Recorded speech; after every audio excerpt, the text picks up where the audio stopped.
Hello, football fans. Welcome to another episode of Football Talk with John and Evan. I know we haven't been here in a while. I've been busy with work. Evan's been having some computer problems. But hey, only 25% of the season's over. So we're here. It's week 4. Evan, Eagles are 3-1. How's it feel to be back? First of all, John, I want to take full responsibility for our hiatus in terms of the podcast. John, just being nice, guys. It was all me and my computer. Luckily, my brother was able to fix it. Big Andrew Bonner, Big Andy, I want to give him a shout out. Thank you very much for making us, able to do this again. So it was all me and my computer, but we do plan on doing this once a week from here on out, guys, if not twice a week. John, the Eagles are 3-1. That is huge. And I said from the beginning, I know that we missed, again, our pre-year talk where we give, our predictions, but I did say, John, that the Eagles would go 11-5, and I know John always says I'm such an optimist, but I also 7 for everyone out there. I also thought the Eagles would start off 2-2. I didn't think that they were win last week against the Giants, but you know what? That happens. They're 3-1. They're looking pretty good right now, John, and as an Eagles fan, you really can't ask for much more. They've won all the games you've asked them to win, and they almost won a game that nobody expected them to even have a chance in. So, you know what? Things are looking pretty good for the Philadelphia Eagles and especially their fans. The first place Philadelphia Eagles, no one's undefeated in the NFL. So the Eagles are tied for first with everybody. They're first in the East. So, hey, it's even playing field right now. Eagles are tied for first. Look at the joy on John Jankowski's face. He is so excited. We needed this bad, guys. So far, my predictions were the Eagles go 11-5, and I had the Sixers at the 5th seed with 42-43 wins, somewhere around there. Vegas actually agreed with me when it came to the Sixers, John. They did. They agreed with me, and I said that in May. When you were down the shore, wasn't I saying that? Yep. I still got the Sixers as the 8th seed, but let's talk football. Too, I mean, we're in a good mood. And you know why I was in a good mood? I mean, the Eagles winning, of course. But how cool was it? Philadelphia, L.A., is it the same city? Because I was hearing a lot of "Let's go Eagles" chants. I mean, words we can't say on air, but a lot of chants against the Dallas Cowboys, who everyone can't stand. But it was so cool. I know it's a small soccer stadium, so a small group can have a loud presence in the stadium. But just seeing Phillip Rivers trying to convert a 3rd down, and the Eagles are pumping up the fans in this Chargers stadium. Oh, that was great. John, that makes you happy? You don't think it's great when the Eagle fans travel or just transplant people from Philadelphia and show up in L.A.? I think that's awesome. John, if it's truly a bunch of Eagles fans going from Philadelphia to L.A. for this game, or if they started out in Philly and moved out there, sure, I'm all about it. But I have a feeling they're just a bunch of bandwagon fans because they didn't have a team out in L.A., and I want nothing to do with that. Well, I got some breaking news, not breaking news, but a cool discovery. I'm going up to L.A. in December to visit one of my college friends, and I'm going up with my roommate from college. And we're actually going the same weekend the Eagles play the Rams. Somebody's going to the Coliseum. I'm excited. You're going to the game, John? Yeah. Oh, man, dude. The Rams are looking good, though, John. Wentz versus Goff. That will be a hot ticket. That will be a hot ticket, but the Rams look pretty good, John. They're also a 3-1 team. Yeah, so is Connor Kupp, who you want to know part of, but Cooper Kupp? Cooper Kupp, my bad. You know his name, John. And by the way, I drafted him in fantasy, so. Hold on, you drafted him in fantasy during our pre-draft episodes that you can actually. I like him, John. I said I like him. You trash Cooper Kupp. Are you sure about that, John? Yeah, you did not like him from the beginning. I think I remember liking his route running, but I also thought that at the time Jordan Matthews was here, and I didn't think there'd be a place for him. Yeah, that's true. A lot has changed since those pre-draft episodes. Yeah, we haven't done this in a while. First, I got all excited about Ronald Darby, then Ronald Darby gets injured. It's insane how much things change.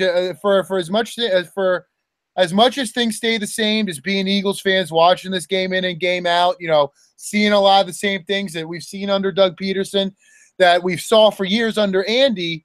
Also a lot of things have changed just from the Doug Peterson era. So as much as things stay the same, things change. And And I thought, John, to start off our talk about the Eagles this week, how about that play calling? It was much better this week. Yeah, it's weird because Doug Peterson, I've never been a fan of Doug Peterson, and he's improved this season. He's gotten better each game. I mean, I'm happy that Peterson's improving. He's finally figuring out the O-line situation a little bit. The O-line situation has been a nightmare to start the season, but it looks like he's finally figured out Wisniewski should be the guard. I know they like rotating the guards, but Wisniewski needs to be the guy. And the ball more than they pass the ball, which you never see in Eagles history. Since we've been following the Eagles, at least. Well, John, it's funny you say that because I've had a theory about the Eagles, and this is not including Chip Kelly. This is going back to Andy Reid, and I think, the vast majority of fans will tell you that, there are a ton of similarities between Doug Peterson and Andy Reid, just the way they call games. And I always thought that the Eagles' offense was more efficient when Donovan got injured under Andy Reid, not because I didn't like Donovan. As you can see, I have a Donovan cutout in the background. I'm a huge Donovan fan, but what I will tell you guys is that when Donovan got injured, Andy wouldn't throw the ball 45, 50, 60 times. He would replace Donovan more with Brian Westbrook, with Deuce Staley, Correll Buckhalter. They would run the ball more in later years, LaShawn McCoy. They would run the ball, become balanced, and then the offense would become much more consistent. Now, in the last couple of weeks, I think after the Kansas City game where they only ran the ball 13 times. Now, the fans are yelling to run the ball more. I don't think any good coach at any point in time has ever listened to fans. But I think he's gone back to being more balanced. And we go back just to last year, John. The big game that they won in retrospect and nobody was expecting them to win was the Atlanta Falcons game. You can say Ryan Matthews and that balance won them that game. And, going back to the last 2 weeks, against the New York Giants and now the Los Angeles Chargers, they stayed balanced. They've run the football. Now, don't get me wrong. The LA Chargers and the New York Giants are combined 0-8 over the first 4 games of the year. So I'm not telling you this team's going to win the NFC, go to the Super Bowl, or even win the division. But against a couple teams they should beat, they stayed balanced, they stayed on schedule, and they were able to get the job done. And I think so much of that just comes from being balanced. When a defense, when everything's on the table, short throws, long throws, screen passes, and all different types of runs, the defense can't really get into a rhythm, and that's really when offenses get effective. I thought that was the case in Andy Reid's offense. I think that's been the case in Doug Peterson's offense. And hopefully, John, I hope they just keep this up. This stay balanced, even when the running game isn't looking that strong, being, a triple threat, run the ball, pass the ball, or throw some type of gadget out there, in those, second and medium, third and medium situations, it becomes much more difficult to play defense. And I think that was a huge reason why they won last week against the Giants. I think it was an even bigger reason why they beat the LA Chargers out west today. All right. If you notice, you're going to see on a different title. I actually just had to change the title because I called them the San Diego Chargers. I can't get used to it. I'm still not used to it yet. I haven't screwed up. I'm calling them the LA Chargers over here. I mean, the mayor even said that he's not even a big fan of the Chargers. So, I mean, you can't blame me for still putting San Diego in the title. That hopefully is fixed in the post-edit. But we're changing this title to, instead of Football Talk with John and Evan, we're still including that into the search. So you'll still be able to search the handles and all that stuff and the keywords. But we're going to go with 7 reasons why the Eagles won and lost each week. And Evan, since Evan knows his football bonner. Putting me on the spot, John. And we're going to start off with point 1. I mean, star of the game, MVP of the game, LeGarrette Blount. I mean, beast mode. I mean, we haven't seen beast mode from Eagles running back. I can't remember the last time I've seen a beast mode game from Eagles running back. I mean, John, he had 130-plus yards.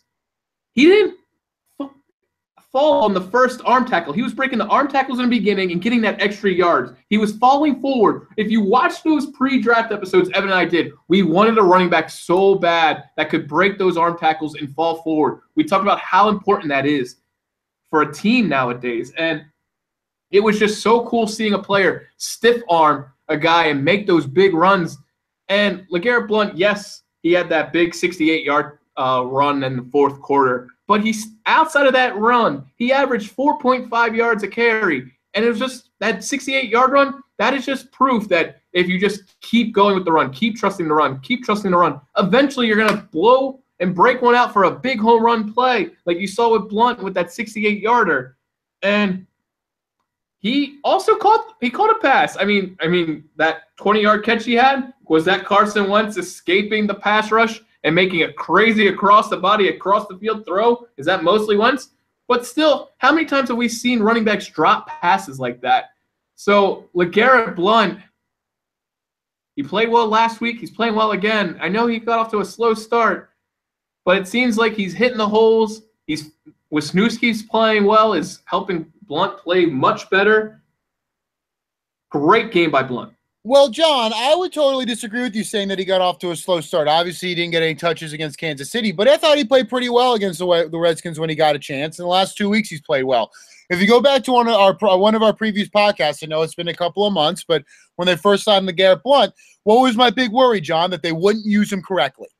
And in the preseason, and I know we didn't do any shows in the preseason, they absolutely did not use him correctly. You know, you listen to Sports Talk Radio, you listen to, Comcast Sportsnet, or watch it, excuse me. You talk to analysts, you talk to fans who call in. What were they saying? Oh, LeSean looks slow, or LeGarrette looks slow. He's lost a step. He's not that physical, And my whole argument with him was the same argument that I had with players like Nnamdi Asomugha or DeMarco Murray. And I think DeMarco makes no more sense than Nnamdi, but my whole thought process is when you bring somebody in who's a one-trick pony, who's a very good one-trick pony, but a one-trick pony, and then you ask him to do other things, of course he's not going to be successful. I believe that was the case with Nnamdi Asomugha. I think they asked him to do too much zone, too much off coverage. He's an old dog trying to teach him new tricks. Of course he was going to fail. Flash forward to DeMarco Murray. He's a slasher, penetrator, one cut back, get north-south, read the holes and go. What was Chip Kelly having him do? Run east-west out of the shotgun. Of course it wasn't going to be successful. You've never seen him do that before. Of course it wasn't going to work. An old dog, new tricks. In the preseason with LeGarrette Blount, that's what you were seeing, was him doing things he wasn't comfortable doing things that he's never done before. He's over 30. He had a lot of touches last year. And then, when started the regular season, when you hit the Redskins game, then you started to see him run the ball a little bit more the way we wanted him to. Then the next week 2, they don't run him at all. And then the last 2 weeks, they go back to running him the right way consistently, and you saw dividends. Now, obviously, the LA Chargers, I don't think they're very good at running the foot or defending the run. Neither were the New York Giants. But you know what? They stuck with it. He finished offensive runs violently this week, and he did last week too. He's been running like a man on a mission, and I like to see that. I hope he keeps running angry. I hope he keeps having a chip on his shoulder, because we're going to need that. Going back the last couple of shows, John, I know, again, going back over a couple of months, my favorite runner was Corey Dillon, the north-south physical runner, and we're seeing that more out of LeGarrette Blount. Now, I think he's got great vision. I think he's a little bit more elusive than we thought he was, and he's running violently. He's running physically, or at least he did this week, and that brings an element to this team that we haven't had really since I've been an Eagles fan. That's going back to really 1999. I know I guess I was a fan when I was younger than that, but I don't really remember. So from the beginning of Andy Reid up through now, even Deuce Staley, certainly not LaShawn McCoy, Brian Westbrook, we haven't really had a violent physical runner that looks for contact, who finishes runs with exclamation points, putting his shoulder down and really creating contact with defensive players. That wears teams down, not only over the course of the game or a drive, but the entire year. So I really like what I'm seeing out of LeGarrette Blount. I think he's the best running back left on this team now that Darren Sproles is gone. I don't think he's the X factor. Way to go on the limb there. He's the best running back on the team compared to an undrafted running back. Whoa, John. I think all 3 running backs played very well today. And I think it sounds like the best running back on the team. No, I mean, it's very obvious. Well, I mean, you didn't think that 2 weeks ago, John. I guarantee you didn't. The first week you didn't think that. And I bet you a lot of people would still rather have Wendell Smallwood. So I think it's a little bit more of a question than you think, John. But I love LeGarrette Blount. Clearly, he was the MVP of this game just from a numbers perspective. 16 carries, over 130 yards. One huge run, another nice catch. He just, he brings an element, like I said, not to talk in circles, but he absolutely brings an element we haven't seen. And I just think, everyone sees Carson Wentz as this elite franchise guy right away. I think he clearly is turning into that, but he isn't all there now. He's still only completing in the 50s percentage-wise of his passes, having a stable running game. I think that was one of our points going into this year, John, and over the last 2 weeks, they've really shown that ability. I'm very excited about it. All right.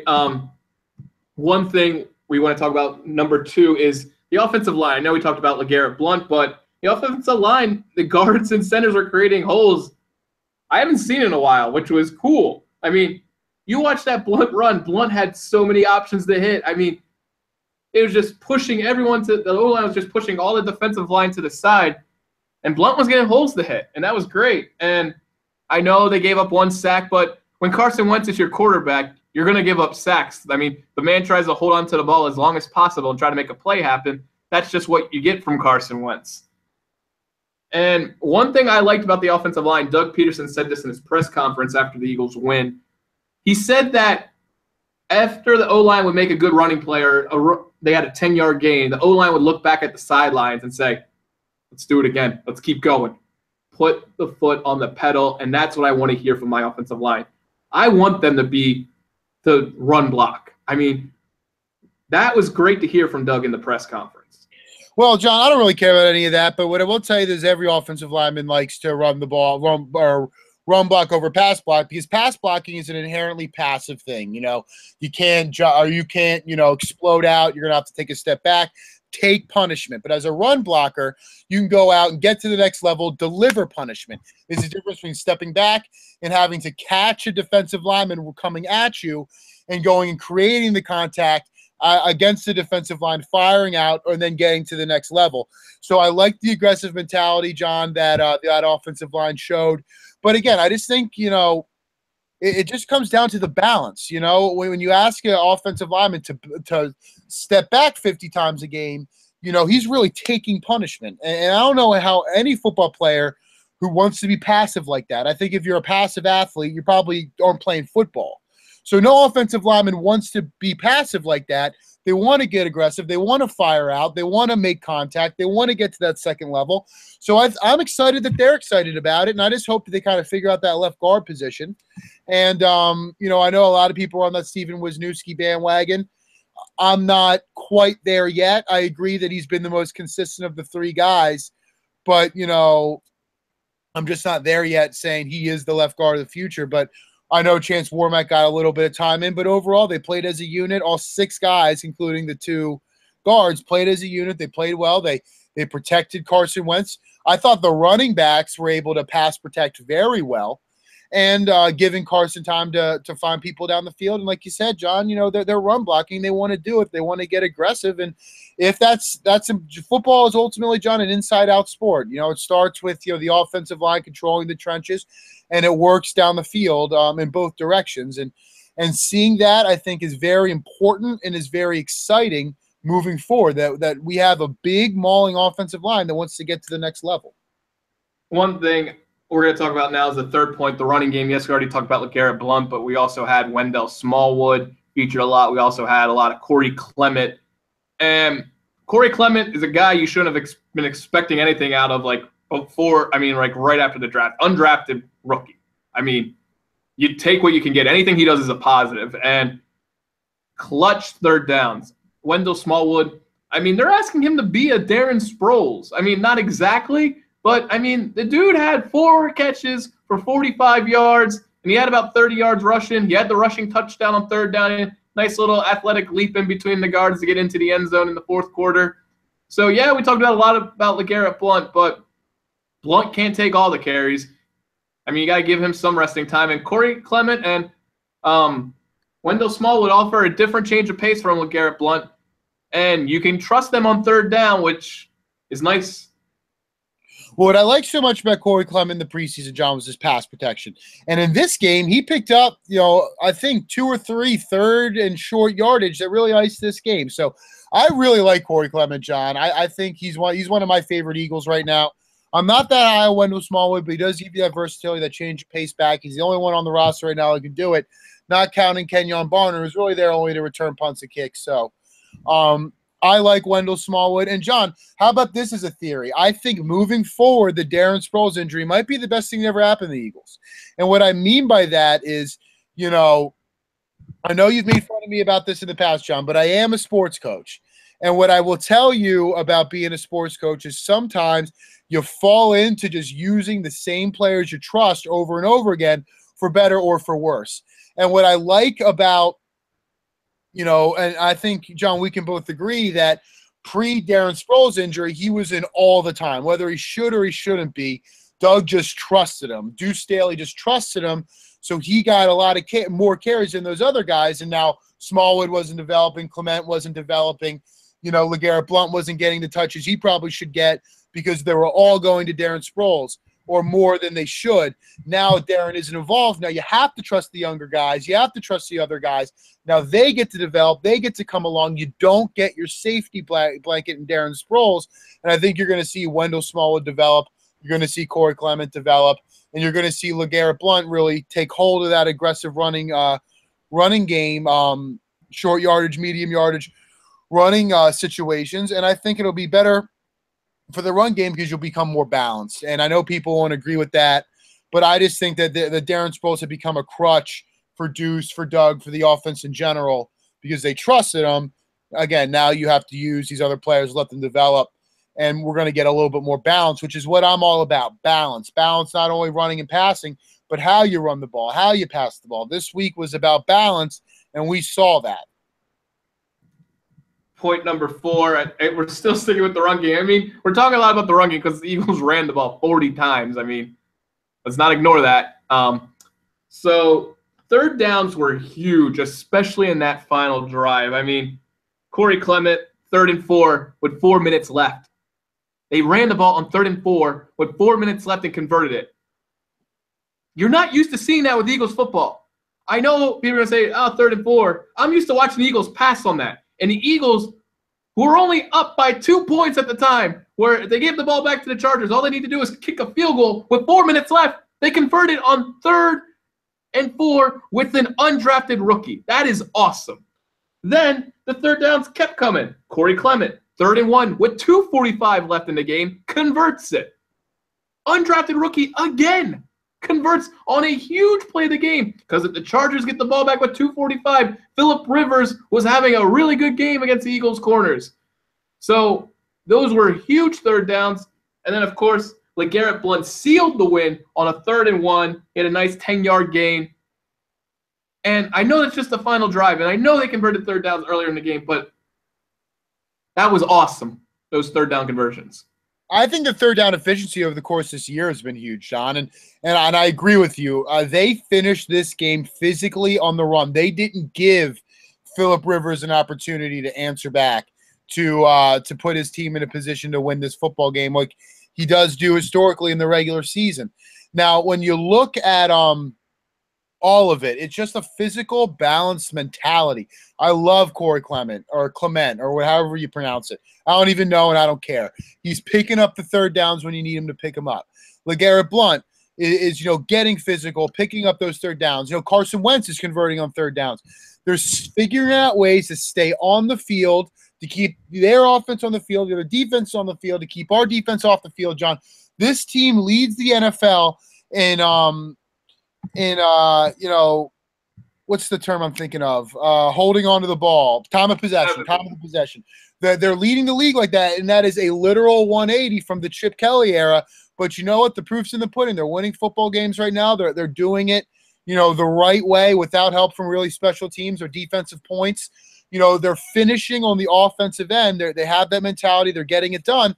And that's huge, John. The third down efficiency, top to bottom of course, his first 4 games and time of possession are a huge reason why they're 3-1 right now.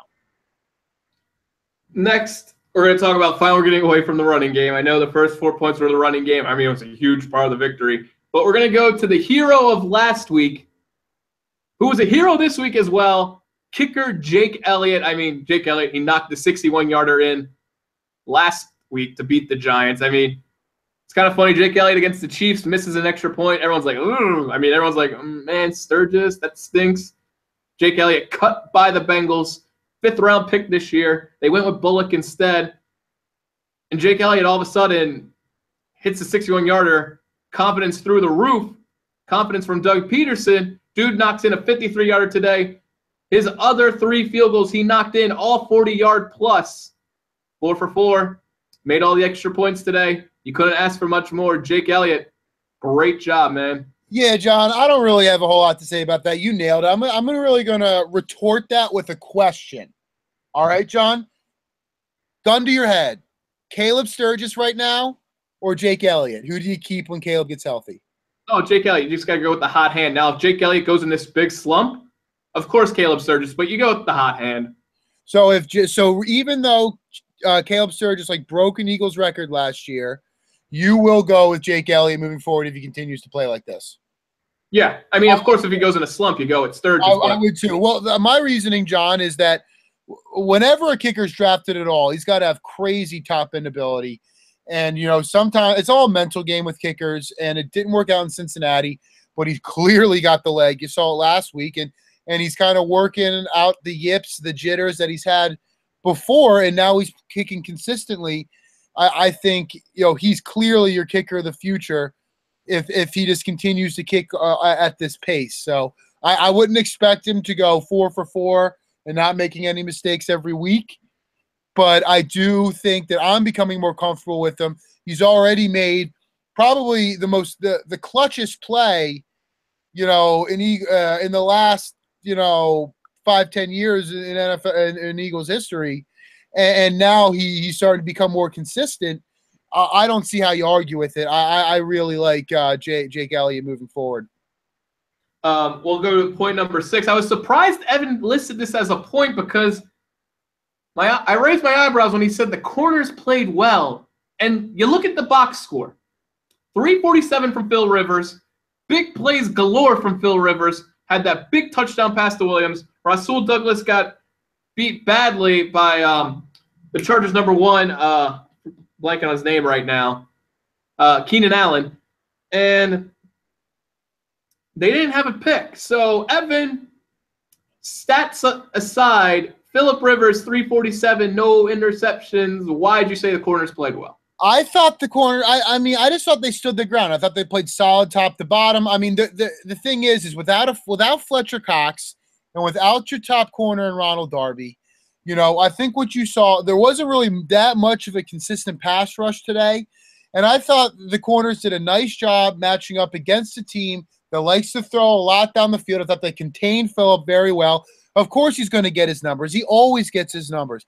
Yeah, they weren't elite, and there were times they played poorly. But I thought these were 2 very young guys and a journeyman slot guy who, for the most part, were able to contain, were able to keep plays in front of them. Of course, they made some mistakes, but they put this team in a position to be successful. They have Keenan Allen. They've got Antonio Gates. They've got Hunter Henry. They've got Phillip Rivers. And that Williams guy is a speedster, man. He is fast. And besides after all of that, John, they gave up 10 points in the first half and 14 points in the second half. They kept a high-powered Chargers offense under 25 points, and they gave the Eagles a real opportunity to win this game. Without your top guy and without a consistent pass rush, without your best defensive player, who might be the best player on the entire team, they kept the Eagles in the game. They were able to make enough plays to keep them in the game. And that's all I'm asking for. Not statistics, not, highlights on Football Night in America right before Sunday Night Football. Not all that crazy stuff. Yeah, they weren't always there, but they certainly didn't get shredded all over the game. And they were able to kind of keep things contained. I'll always go back to, I don't even remember who said this, but I remember an analyst said this about Tracy McGrady in basketball one day. or a long time ago when he was playing with the Rockets, that you'll never stop Tracy. Your only hope is to contain him. And that's what the Eagles defense was able to do. They didn't stop Phillip Rivers. They didn't totally stop the big plays and stop the numbers, but they were able to contain him enough to give this Eagles team a shot, holding him under 25, letting Carson, letting the running game, letting the rest of the defense do their job. Considering that they don't have a lot of talent at that position, without a pass rush, I'll take it, John. One hand washes the other. Would you say the pass rush was elite today? Yeah. I mean, the corners didn't – I mean, they played the best maybe you could expect because, like you said – huge, John. Who cares about numbers? They got Eagles a chance to win a football game, and the defense as a whole held the team held a pass-happy team without a consistent pass rush, and potentially maybe a Hall of Fame quarterback. I don't know if I agree with that, but maybe to 24 No, not at all. No. But I mean, people would argue it to 24 points. I mean, there's something to be said for that, John. There is, yeah. And your seventh and final point, Evan, the second half push. Now, Phillip Rivers, he was making big plays in the second half, but the Eagles they trusted the run game. Doug Peterson kept going to the run game. Eagles stayed on the field. They were able to make it into touchdowns late in the fourth. And like you said, they trusted the run game. That final drive, that final 5+ minute drive to seal the win, huge.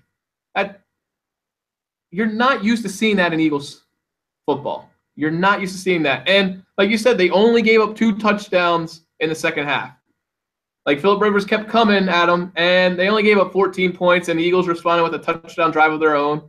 So, and they basically had a touchdown drive at the last drive of the game to seal the win. So, I mean, that's how you can down. That was winning football right there. I mean, anybody who thought Phillip Rivers was going to go quietly into the night, accepting an 0-4 start to their season is absurd. Of course they were going to push with Keenan Allen, with Williams, with Hunter Henry, with Antonio Gates, with Melvin Gordon. I mean, did anybody really expect this team just to go away? Of course not. But I'll tell you another thing, John. The Chargers, if they're not dead last, they're pretty close to dead last in defending the run. So the matchups were in the Eagles' favor in terms of running the ball.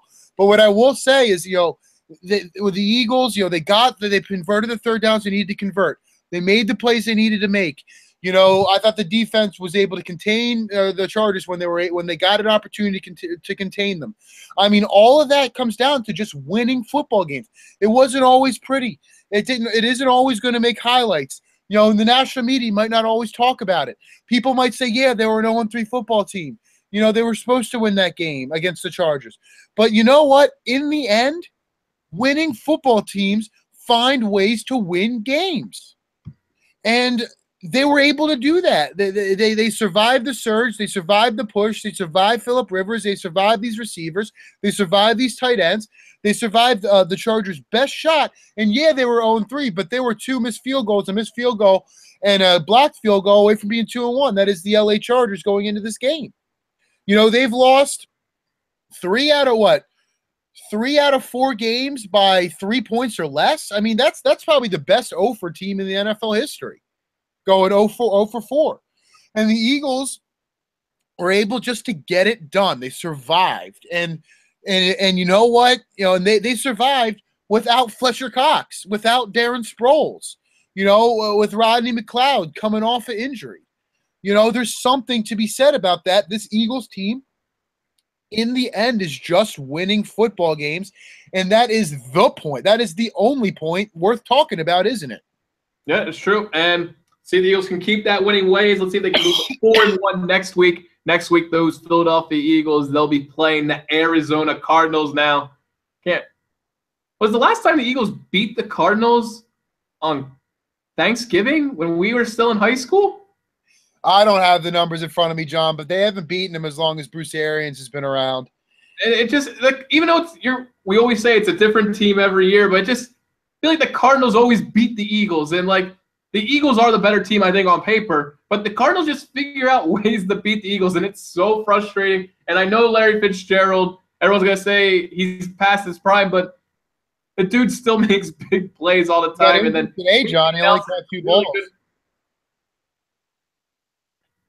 I mean, the Cardinals got receivers. They got a good receiving core, just like the Chargers did. So John Brown, Josh Brown, obviously Larry Fitzgerald. David Johnson is injured, but they brought back Chris Johnson. Andre Ellington is a great receiver. J.J. Nelson can play too. Yeah, I mentioned J.J. Nelson. This team's got weapons, Sean, but this just isn't the same Cardinals team in terms of their offensive line, in terms of their defense overall. And clearly without they're running, they have a good run defense. No, they have a good run defense, the Cardinals. Well, we'll see what they play. And this will be very interesting. If they can stop the run, will the Eagles commit to the run game even when it isn't showing immediate dividends? Are they going to be so obsessed with matchups on paper that they're going to get away from the winning formula over the last 2 weeks? I want to see the Eagles stick with it, even when they're only picking up 1, 2, 3 yards a carry. Keeping the other team honest. Keeping the Cardinals honest, keeping things balanced. Not just in the amount of runs, but how they run and who's running the football. I want to see that moving forward, and I think the Eagles. I love again. I love the running backs they have right now. Even Son Sproles. I like the way the offensive line is playing. I do believe they still have a franchise quarterback in Carson Wentz. I like what I've seen out of him. He's just winning football games. I don't think we'll get Fletcher back next week. So that's going to be a huge test. I want to see more out of Derek Barnett. Anyone who watches this podcast knows that I was screaming for him pre-sack. I want to see him get more reps, and I want to see him show why he was so celebrated at Tennessee. And I want to see Vinny Curry, either make plays or get out. No more personal foul penalties, Vinny Curry. Please, no more personal foul penalties. Yeah, just make a play. Make something, do something, be something, or get out. Go retire. Go sell insurance because you're not getting the quarterback. I want to see that. Earn your paycheck or get out. Let Derek get a chance, but even when Derek gets chances, he hasn't always been there. I want to see Carson Wentz on his butt. These are things without Fletcher Cox, and obviously they'll be without Ronald Darby again. But again, with these corners, are they going to be able to hold their own? Obviously, they're going to give up numbers. The Cardinals are going to have their plays. They're like the Eagles don't have a shutdown guy without Ronald in the lineup, but just keep things contained. Kind of do your job. Give the Eagles a chance. Hold them to that. 17 obviously is an elite defensive number, but between 17 and 25 points, like you did this week, give the offense a real chance to win the game. And I expect the Eagles to do that. My gut's telling me that I'd be more surprised than if they aren't. That they start 4-1 with this group, but on paper they're certainly the better team than the Arizona Cardinals. Evan, remember you and I, we attended the Eagles-Cardinals game 2 years ago, like right before the Christmas break. Oh, wasn't that the game that got Isn't that the game that during the press conference, the lights literally went out on Chip Kelly? Yeah.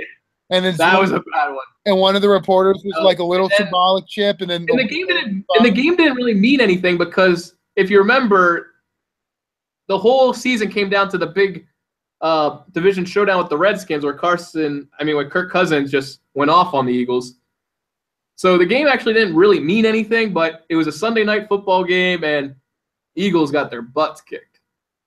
That happens against Bruce Arians. He interviewed for the job when they gave it to Chip Kelly. He had been a Temple guy. I think he really wanted this job, and when he didn't get it, he was very upset. So I really hope that we kind of give it back to Bruce Arians, even though I'm a huge fan of his. I love that he's coaching this team his way. He doesn't care what anyone says. He doesn't pull punches. And that's kind of the coach I want to be in the lacrosse world. So Bruce Arians is kind of my coaching idol, but I think this week coming up, I think the Eagles have a real chance to be successful. And I do also think this is the first game I'll be able to get to at the Link this year. So I'm really looking forward to it.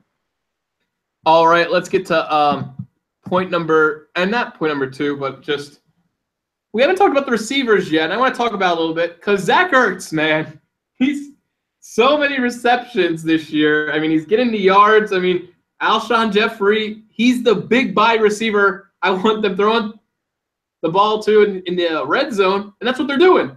And Nelson Aguilar, he's got a little bit more confidence. Torrey Smith has to step it up.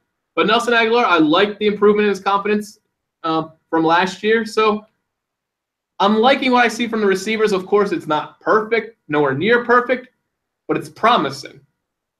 Oh, yeah. You know, it's balanced. Again, balance. They're spreading the ball around. They're getting the ball to Alshon. You know, I think when they really need a play, I think Zach Ertz is kind of taking over for Jordan Matthews.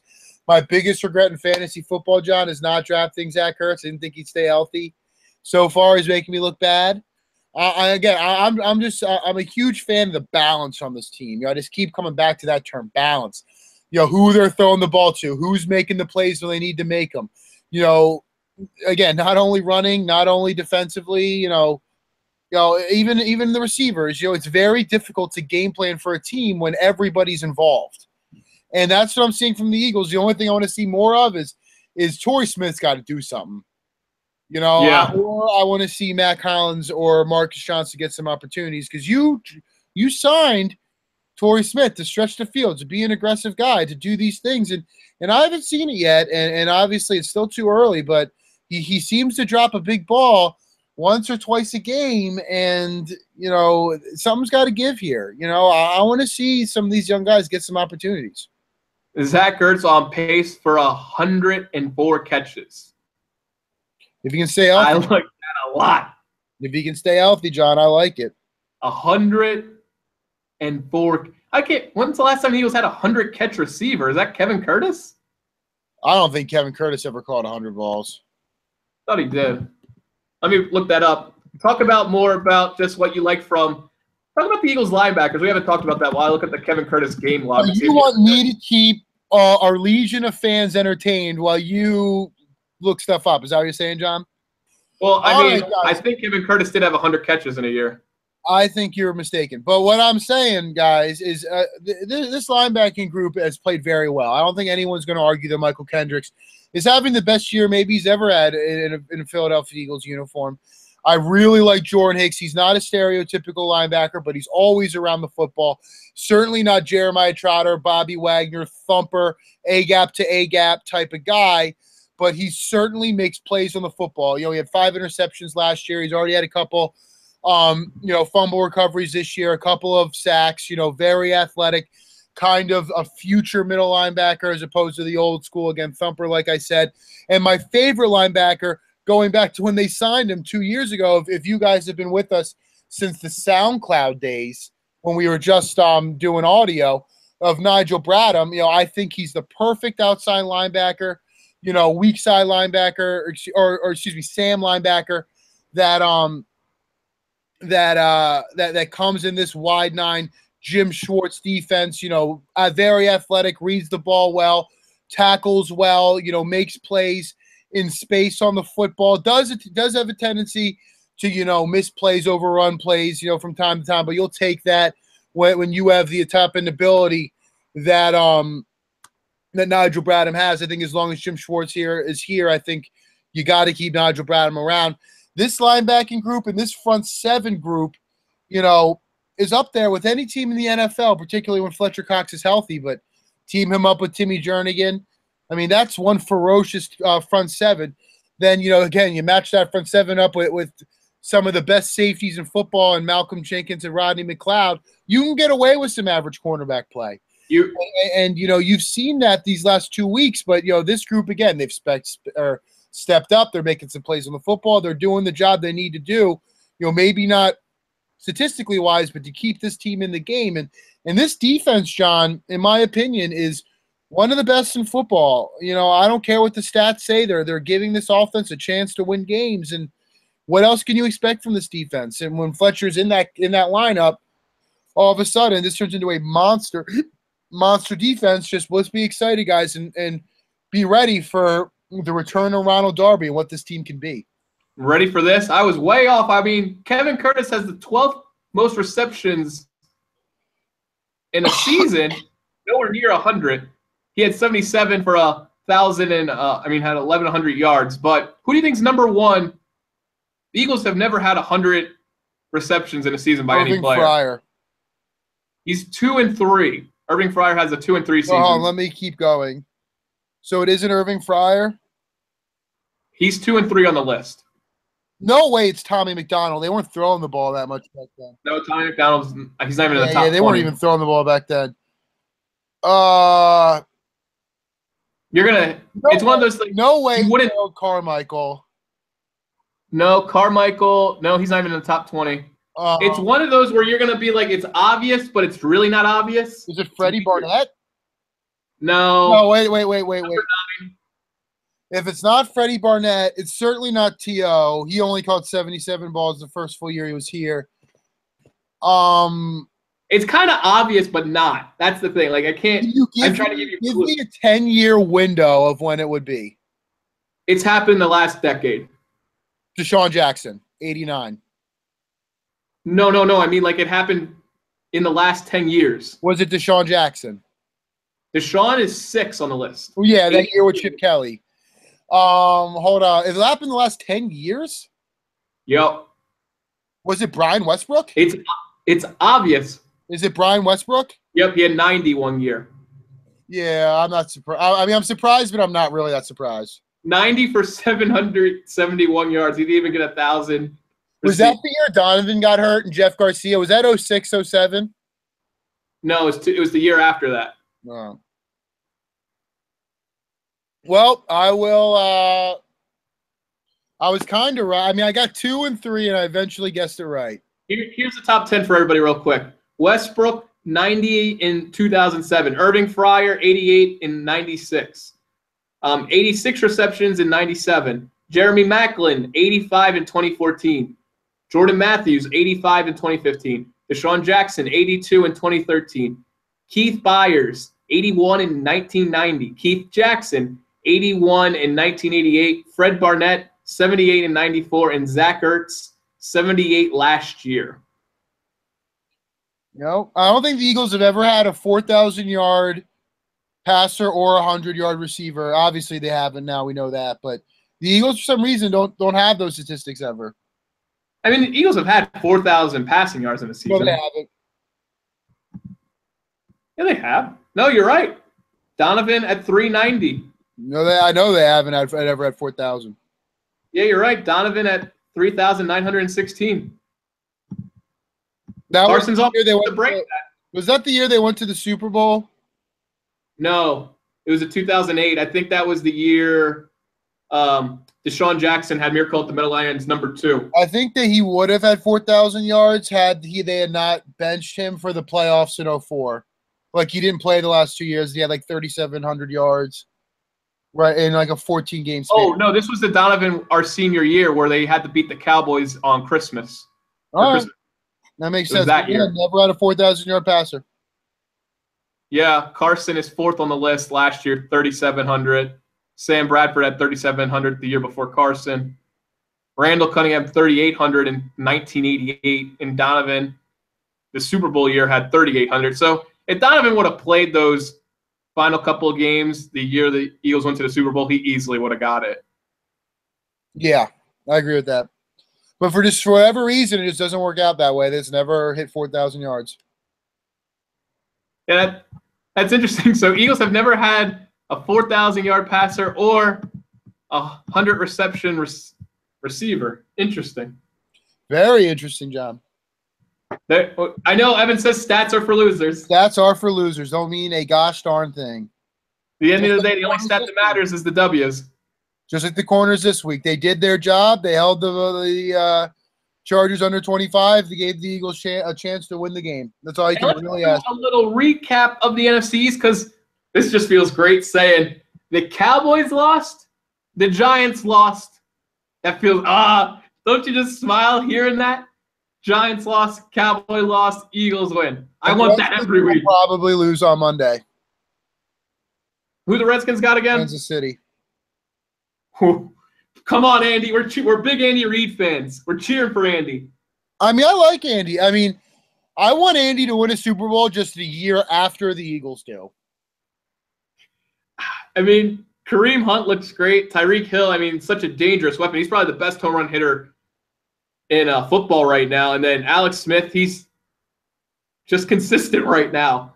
And that's a good defense they got. I mean, when you just make Andy Reid just in charge of the offense, you don't give him GM abilities, you don't let him worry about the defense, Andy can really hurt you as a coach. He's always been able to do that. The issue in Philadelphia is that he just accumulated too much power over time. Yeah, but that's just football in general. Once you get really good, they give you more power, and then you can't do what you're really good at 100%. No, I totally agree, John. And now Andy Reid's back to playoff Eagles form, and he could win that AFC this year. Nah, the Patriots will win. Don't care. Patriots will win. Don't care they lost this week. I don't care that they've averaged 32 points a game against them. I don't care that they're 2-2. Bill Belichick, Matt Patricia, they're going to figure it out. All right? They're probably going to simplify things, just like they said in the Sunday night pregame. And most importantly, Tom Brady's just going to win games. He's going to figure it out. 110%. Well, I think at the end of the day, we both can agree. We're cheering for Andy Reid to beat the Redskins tomorrow. 100%. Come on, Andy. Like, I hope he gives a little nod to Doug Peterson in the press conference. Just be like, we got you a win, Doug. He won't. He doesn't care. He's trying to handle his business. You know him and Doug are still best buds. Andy doesn't say a word to the press conference ever. It'll be, we got to do a better job. Time's yours. Not if they win. He'll still say that. He'll still find some way to say he needs to do a better job, and the time's yours. No, when they win, he starts off with the injuries. That's what happens when they win. All right, John. Andy could win the Super Bowl, and it'll be like, Kareem Hunt, mild hamstring injury. We'll see how he's looking tomorrow. We know Andy Reid would start off the Super Bowl press conference with the injuries. I think he'll have a funnel cake in his hand and the Lombardi trophy in another hand. What about the ham sandwich? He loves the ham sandwich. Does he, John? Remember he said that when they beat the Giants Miracle at the Medical Alliance #2, he goes, I want to go home and have a ham sandwich. Is that what he said, John? It's a classic Andy Reid press conference quote. But we also learned from Doug Peterson that he loves eating 3 steaks. So, I mean, I know we ran Andy out of town. I know his time was up in Philly, but he's the best coach we've ever seen in Eagles history. Oh, yeah, by far. Tomorrow, Philadelphia fans, cheer on Andy Reid tomorrow. We need a win from him. I'm excited, John. I'm very excited. All right. Is there any other football points you want to touch on that we haven't talked about yet? Not football, but Joel Embiid, John, cleared for 5-on-5 basketball. We are in words of, 17 days before the start of the regular season? Yep. How many games does Joel Embiid play this year, John? 50. 50. All right. And what's your record for the Sixers? Ooh. 40 and 42. That's well below that's around the 5th seed, John. That is not the 5th seed. It's not even close. It was 43 wins last year got you the 5th seed. 43 wins got the 5th seed last year? I've had this argument with 10 people. Wow. Well, I think 40 is like the max. I think Vegas has it at 38 and a half. Vegas has it at? No, it's 40 and a half wins. Now it's 40 and a half. Okay. So, wow, I was just going with the Vegas odds. Wow, I'm really going out on the ledge there. Oh, John, let's look it up. Last year, the NBA standings. Yeah, the Hawks were – no, they weren't the 5th seed. Were the Hawks the 5th seed? It was the Hawks, or – This is all preseason standings.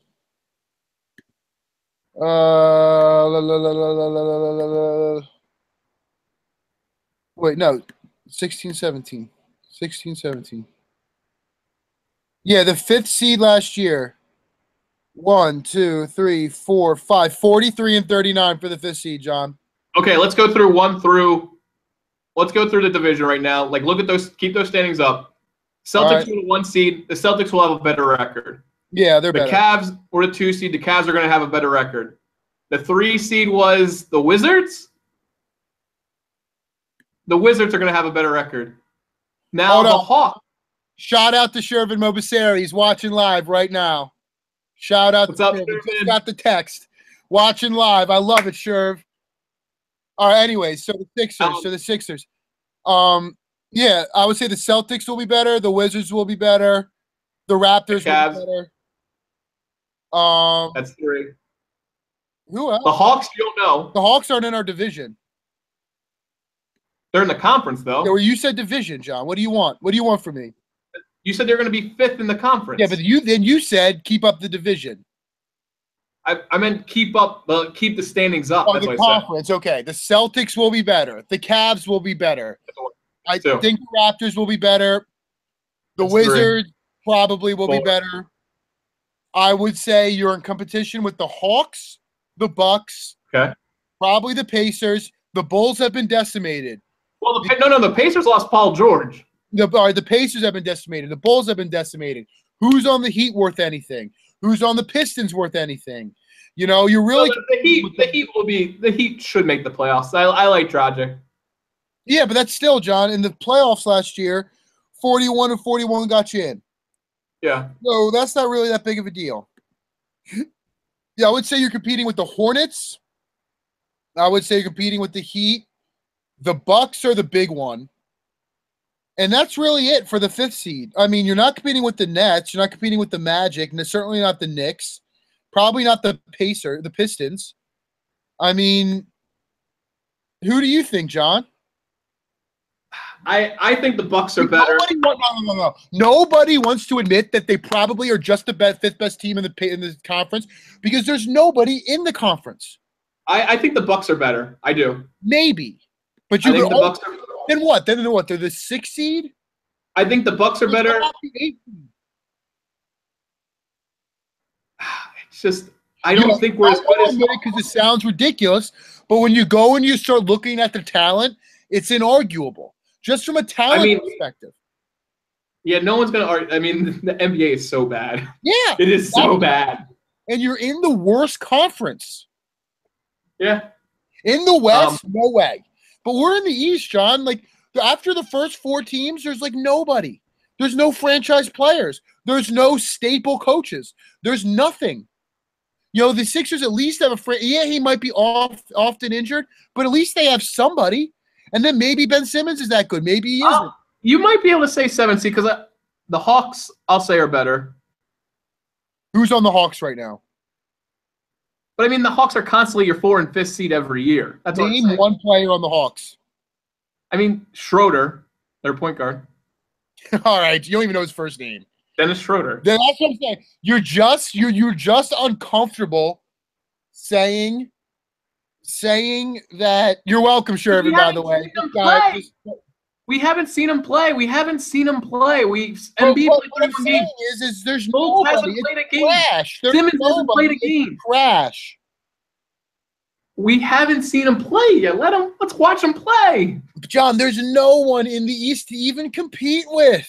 Yeah, but we don't even know what Simmons and Fultz are gonna give. Just said the Hawks will be better, and you can't even name a full one player on the Hawks' full name. I can tell you the Hawks make the 4 and 5 seed every year. They're getting worse, John. Like the Eagles or the Sixers are coming up at the right time. I was saying they probably look like the 7th seed right now. I know I said 8 earlier in the podcast, but this is before we went through the standings. John, what will you do if the Sixers end up the 5th seed? Because let's have a gentleman's bet. Nothing illegal, but gentleman's bet for the show. What was our gentleman's bet? Was it a Nelson Aguilar bet or Jordan Matthews? It was Nelson Aguilar catching like 75 catches and like I think I had him at like 800 yards. So I won that one. No, the season's not over. I don't. Does he even have 100 yards yet? Yeah, he had like 80 yards the first week. He's definitely over 100 yards. I don't think he's at 150. So I won that one. No, you didn't. It's after 4 weeks. Okay. He's not going to have 70. John, what's our bet? Come on, John. What's our bet? Oh, well, we got Chili's for the Aguilar bet. That is true. We do have Chili's. So I picked Chili's. What are you picking? Eyebrows live on. No, we're not doing the eyebrows. Stop with the eyebrows. You have this weird thing where you want my eyebrows gone. No. Oh, well, you're bald everywhere else. What do you think, John? What do you think the bet should be? It should be something totally family friendly, but embarrassing on the podcast. I have no clue. How about, How about I don't want to do embarrassing. I want to keep it classy like Chili's. what? I want to keep it classy like a lunch or dinner. Classy like Chili's. That was the joke, and you completely missed it. All right, John. Let's do man, because the Sixers, that won't even be over until like April or May. So how about if I win, you have to buy me. Oh, let's do it for a t-shirt jersey, a jersey. Okay. Oh yeah, totally. Yeah. So, and that could be I might be asking for Reese Hoskins. I might be asking for Fultz. Might be asking for Simmons. I don't know what I'll ask for, John. I might make you go to the King of Prussia Mall and customize me one. Do they do customized jerseys? Do they do those? Next when you're around at Thanksgiving, John, I'll take you to the store. They do custom T-shirts. I mean, Reese Hoskins would be a cool one. You like Reese, Evan? The Phillies. I mean, even though you're not a baseball guy, what Reese Hoskins did at the end of the year was awesome. It gives you something to be hopeful next year.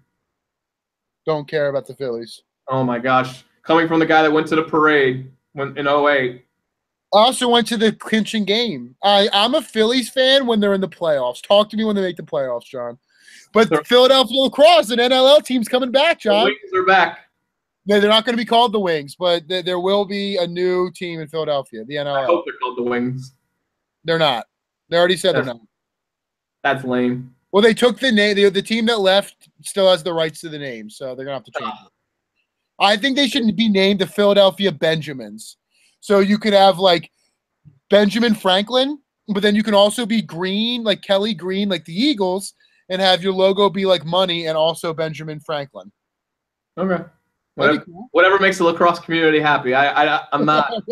John, you're such a hater. John, I don't know anything about lacrosse. John, I'm going to teach you lacrosse live on air. That would give us no viewers. I mean, we'd be really, no one would watch. Oh, yeah? You're just a hater, John. You hate lacrosse. I don't hate lacrosse, just nobody watches it. Ooh, painful, John. Why are you so hurtful? Not hurtful, just I don't know anything about lacrosse, and the Midwest doesn't even know what lacrosse is. Yeah, they do. All right, John. Well, we're starting to go off the rails here. Yeah. Any final words for about the 3-1 division leading and also NFL tied for first in the NFL, Philadelphia Eagles? What do you have to say, John? I mean, the Eagles are showing a lot of things I like, but there's still a lot of things I want to improve on. And at 3-1, if you still have a lot to improve on, that's a good thing because it just means the Eagles can only get better. Hopefully they don't have slip-ups. Keep running the ball. Keep running the ball. I don't care how much you get out of it. Stay balanced. Balance, balance, balance. Hopefully, Doug. I think Doug will watch this show this week, John. Fingers crossed. If Doug EP watches the show, stay balanced. Run the football. All right. I'll see you next week, Evan. I'll see you, John.